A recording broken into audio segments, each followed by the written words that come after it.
Mass deportations are underway and the left is already freaking out, getting their panties in a twist both at home and abroad. Trump's cracking down on illegal immigration like it's Black Friday at Walmart, and ICE is snatching up arrests faster than shoppers grab flat screen TVs.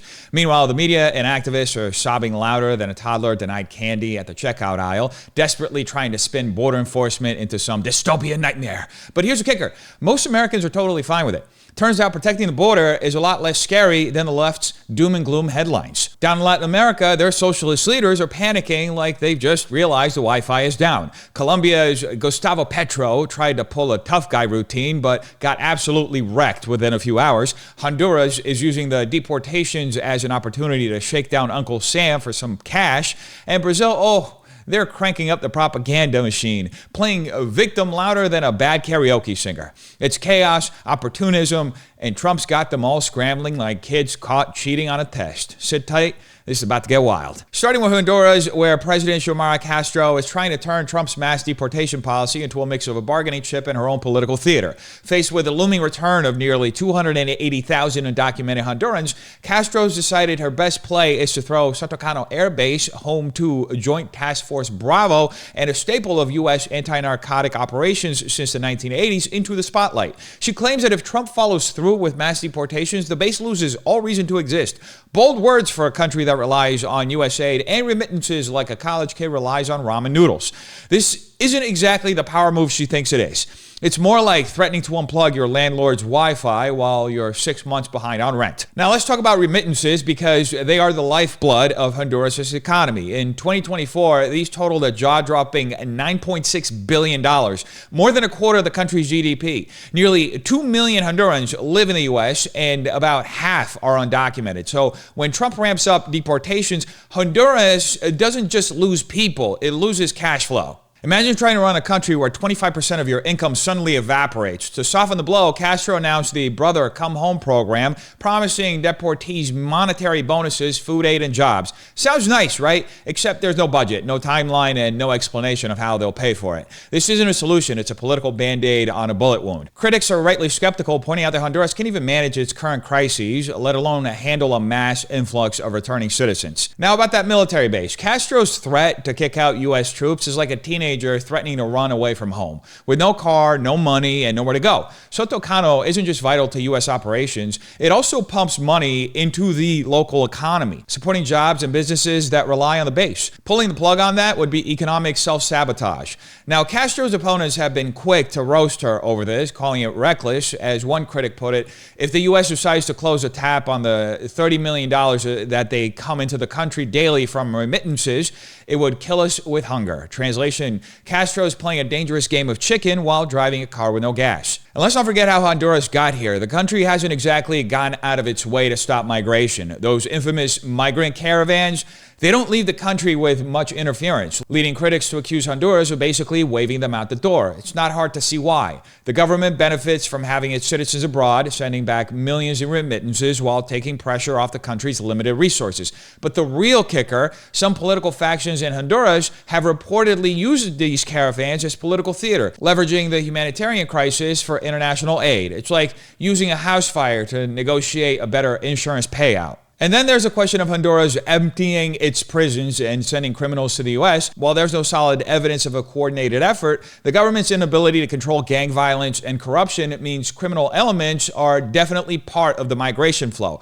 MS-13 and Barrio 18 aren't exactly applying for tourist visas. They're expanding their reach, and the Honduran government has done little to stop them. With a homicide rate of 36.7 per 100,000 people and a judicial system where only 10% of crimes end in convictions, it's not hard to see why people are running for the exits and why some of those exits include criminals. Meanwhile, Castro's trying to turn this crisis into her regional leadership moment. She's called for an emergency CELAC summit to rally Latin American leaders against Trump's policies. Leaders like Colombia's Gustavo Petro and Mexico's Claudia Sheinbaum are lining up to join her, condemning the deportations while conveniently ignoring their own domestic messes. Meanwhile, over in Mexico, President Claudia Sheinbaum is doing her best to walk the fine line between looking tough on Trump Trump and making sure she doesn't accidentally blow up Mexico's economy in the process. Last week, Mexico temporarily refused to let a U.S. military deportation flight land, which made for a nice little headline. For a moment, it seemed like Sheinbaum was channeling her inner rebel, but within hours, Mexico accepted 4 other deportation flights, and the White House wasted no time dunking on the situation, tweeting about a record number of deportation flights. So much for the resistance. It turns out the only thing they resisted was paperwork. Sheinbaum has publicly grumbled about Trump's policies, like the reinstated Remain in Mexico policy, calling it a threat to Mexican sovereignty. But let's be real, Mexico's cooperation hasn't skipped a beat. Why? Because the U.S. is Mexico's biggest trading partner, with trade reaching $779 billion in 2022 alone.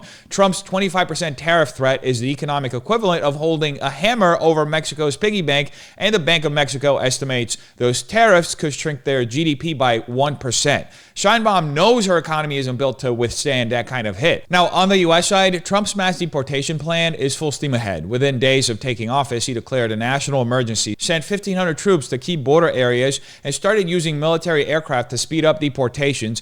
And the numbers don't lie. Daily border apprehensions have dropped from 10,000 to just 766 in one 24-hour period, according to border czar Tom Homan. That's not just a win, it's a mic drop. Trump promised to secure the border, and now he's delivering faster than Amazon Prime on a good day. Now, Texas Governor Greg Abbott, always a fan of bold action, has been singing Trump's praises, especially the Remain in Mexico policy. According to Border Patrol estimates, it could cut illegal crossings by 70%. Abbott's been pushing for federal reimbursement for the $11 billion Texas has spent on border security since 2021. He's basically the guy who spots everyone at dinner and then hands out itemized receipts. But let's face it, he's got a point. Trump's policies are doing what they're supposed to do, putting America first and stopping the chaos at the border. And let's not forget the economic leverage Trump holds. Mexico's temporary refusal of one flight was less a bold stand and more of a bureaucratic speed bump. The reality is, Mexico knows it can't afford to alienate its biggest trading partner. The U.S. is the economic heavyweight in this relationship, and Trump's leadership has made it crystal clear that he's calling the shots. Whether it's tariffs, deportations, or border security, the message is simple. America's priorities come first. And this isn't just policy, it's a masterclass in negotiation. Trump's approach is equal parts tough love and clear messaging, and it's working. The border's more secure, the laws are being enforced, and the world knows the United States is back in control of its borders. So to those thinking they can test Trump's resolve, good luck. You'll need it. Stay tuned. Show's just getting started. And now on to the soap opera segment of our coverage, Brazil, where the government is turning U.S. deportation flights into a full-blown telenovela. Picture it, a plane carrying 88 Brazilian deportees along with 16 U.S. security agents lands in Manaus instead of Belo Horizonte because of a technical glitch. The deportees are in handcuffs, and suddenly Brazil's Justice Minister Ricardo Lewandowski bursts onto the scene, declaring this is a blatant disrespect for human rights. Enter President Lula, stage left, ordering the Brazilian Air Force to swoop in and whisk the deportees away in style. If this doesn't scream, "We care," while waving to the cameras, I don't know what does. But let's pump the brakes for a second. These flights aren't some newfangled Trump-era idea cooked up in a Mar-a-Lago war room. They're part of a 2017 bilateral agreement between the U.S. and Brazil, which is basically an arrangement where Brazil agrees to take its folks back when they get caught sneaking into America. The handcuffs, standard security protocol for these flights. Yet Lula's administration saw an opportunity to flip this into an episode of Deportation Diaries outrage over restraints, tears over air conditioning failures, and all the melodrama you'd expect from a primetime soap. Now, here's the irony of the whole thing. Many of these deportees fled Brazil because of its dire conditions. In 2024, Brazil's poverty rate sat at a bleak 23.5%, according to IBGE, and the country's homicide rate remains one of the highest globally, with over 47,500 murders in 2023. Thanks, Doc. But sure, let's focus on how mean the Americans were with the handcuffs while ignoring why these folks left Brazil in the first place. If irony were a commodity, Brazil could ditch its reliance on soy exports. One passenger, Edgar da Silva Moura, claimed they weren't given water and couldn't use the bathroom during the flight. Others complained about the heat and said people fainted when the air conditioning failed. Lula responded by dispatching the Brazilian Air Force, turning what should have been a straightforward deportation process into a made-for-TV moment of dignity, because nothing says "we care" like calling in the military jet for a PR moment. The real question here is, who was the audience, Brazil's citizens or Lula's ego? Now let's talk about the real issue here, remittances. Brazil's economy relies heavily on the money sent home by the citizens working abroad. In 2024, remittances totaled $3.8 billion per the Central Bank of Brazil. That's over 3 times what the Brazilian movie industry makes. And trust me, this deportation drama had a bigger budget than most of their films. Every deported worker means less money flowing into Brazil's struggling economy, and Lula knows this. His outrage isn't just about human rights, it's about protecting the country's piggy bank. And let's not forget, even Jair Bolsonaro, Lula's arch nemesis, opposed the use of handcuffs on deportees. So Lula isn't exactly breaking new ground here. He's just rebranding the same outrage with a humanitarian twist and a touch of self-righteous flair. Meanwhile, Trump is out here keeping his promises, deporting illegal immigrants on military planes and making sure the border is secure. It's not flashy, but it's effective, and it's exactly what Americans want to see. Oh, and the media, they're having a field day with this. Brazilian TV is plastered with footage of deportees in handcuffs, painting the U.S. as a villain. But where's the context? These individuals broke immigration laws. Deportation isn't a punishment, it's a legal process. The handcuffs are there for security, not cruelty. But of course, context doesn't sell headlines as well as dramatic images of shackled passengers. So let's call it for what it is, a PR stunt. Lula's government gets to play the white knight. The deportees get cast as victims. And Trump stays, of course, doing what he said he'd do. Everyone gets their narrative. Meanwhile, the real issue, why so many Brazilians felt they had to leave in the first place, gets conveniently swept under the rug. And now for the grand finale. Enter Colombian President Gustavo Petro, who decided he wasn't going to let those military planes that Trump was sending with all the illegal migrants land. Yes, he accused Trump of treating migrants like criminals. Gustavo, newsflash, illegal entry into a country violating its sovereignty is quite literally a crime. Blocking the planes mid-flight might have seemed like a bold move, but Trump's response was as predictable as sunrise. Tariffs, sanctions, and a diplomatic smackdown. Worthy of WWE. Now let's break it down. Trump slapped a 25% tariff on all Colombian imports with a threat to bump it up to 50% faster than Petro could tweet another self-righteous post. And he tweeted a lot yesterday, folks. I mean, I lost count trying to see how many times he posted. Visa privileges for Colombian officials revoked. Visa processes at the U.S. Embassy in Colombia suspended. Customs inspections for Colombian goods enhanced. Trump basically put Colombia on the naughty list and handed out coal in the form of economic penalties. And guess what? It worked. Colombia depends on the U.S. for a third of its exports, which make up roughly 4% of its GDP. In 2023 alone, trade between the two nations hit $33.8 billion. Coffee, flowers, and other goods that Colombians rely on to support their families, all on the line. Petro, who clearly thought he was David to Trump's Goliath, forgot that David at least had a slingshot. Petro just had a lot of bad ideas in a Twitter account. And wow, he put both of those to amazing use. And I say that sarcastically. Now, when Trump threatened tariffs, Petro tried to retaliate with his own 25% tariff hike on U.S. goods. Nice try, buddy.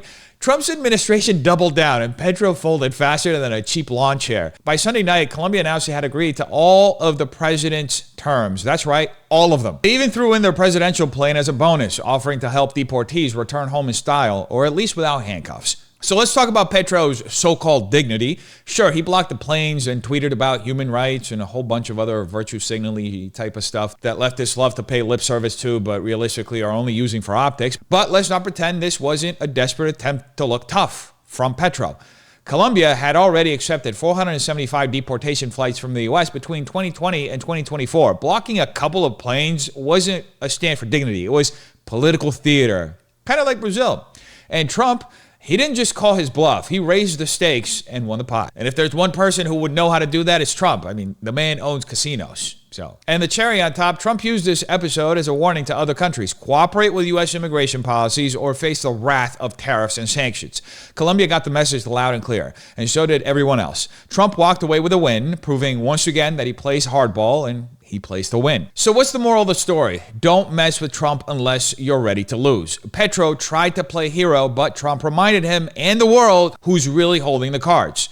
It's Trump's America, folks, and the message is clear. Respect our laws or get ready for some serious consequences. So what's the deal? We just saw Brazil turning deportation flights into a telenovela, complete with handcuffs and dramatic airport rescues. Honduras is trying to play tough, acting like they're the bouncer for America's military bases. But let's be honest, they're bluffing harder than a poker player with a 2-7 hand. Mexico's over here doing its best diva impression, blocking planes like it's auditioning for a no-fly zone soap opera. And Colombia, Colombia folded so fast under Trump's tariff threats, you'd think they were in a speed origami competition. But let's talk about you for a second. Americans. Are Trump's big moves making you feel like the border's locked down? Or does it feel more like we're caught in a WWE storyline? In Latin America, are your leaders really standing up for you or just racking up drama points for the next summit meeting?